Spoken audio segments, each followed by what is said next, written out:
Habari. Nzuri, habari yako dada? Salama, unaitwa nani? Kwa majina yangu naitwa Fahad Sabas Mwakalebela. Okay. Kumbe ni mkurugenzi mtendaji wa FM? Ndio, mimi mkurugenzi mtendaji wa FM Nutri Health Care. Okay. Nimesikia wewe pia ni author. Ni author, ndio. Unaandika kitabu gani na kitabu gani? Naandika vitabu vingi vyenye nyanja mbalimbali ikiwemo nyanja za kielimu, nyanja za kiafya, nyanja za kiuchumi, za kimahusiano, nyanja mbalimbali. Sijui wewe leo ungependa kusikia nyanja gani? Mpaka leo una vitabu vingapi? Mpaka leo nina vitabu visivyopungua 7, lakini sasa sijui wewe unataka usikie kuhusu kitabu gani? Leo tuko hapa kwa ajili ya swala zima la lishe katika jamii. Tuambie vitabu ulivyoviandika kuhusu lishe. Kwa kwanza nianze na kitabu kimoja. Kimeandikwa kitabu ambacho kinahusiana na lishe na dawa kwa mama mjamzito. Ndio. Good. Tuambie kidogo kuhusu kitabu. Hicho kitabu kinaelezea, tuliandika watu watatu.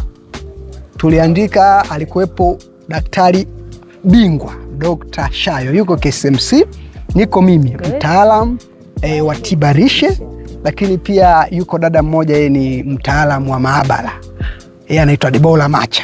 Wow. Na kilikuwa kinahusiana tu na kutoa zile lishe ambazo zinahitajika kwa mama wajawazito na dawa. Sio mama mjamzito umesikia kichwa kinauma, huyo ushachukua Panado mdomoni ka.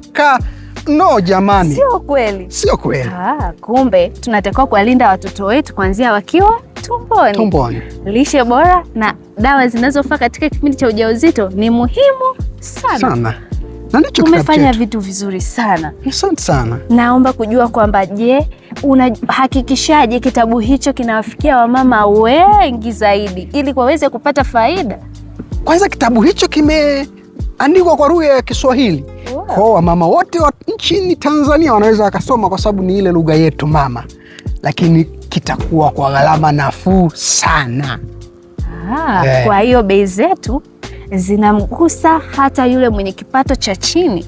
Ndio, na sisi tulikuwa tunamlenga yule wa kipato cha chini apate hayo maarifa. Na itabidi sasa tutafute namna ambayo tutaenda nchi nzima kwenye vituo vya afya, sio vituo vya afya tu, hata zahanati. Basi kumbe hata wadau wanaweza wakasupport project hii, au unaonaje? Wadau wote wanakaribishwa. Wengine wanaweza wakawa wananunulia wale wamama ambao wanashindwa kununua hicho kitabu. Lakini hata wababa mnaweza kumnunulia nani? Mke wako, si ndio hivyo? Ni kweli kabisa. Na dada unaweza kumnunulia, kaka unaweza kumnunulia nani? Dada, si ndio hivyo? That's good. Thank you. Thank you very much.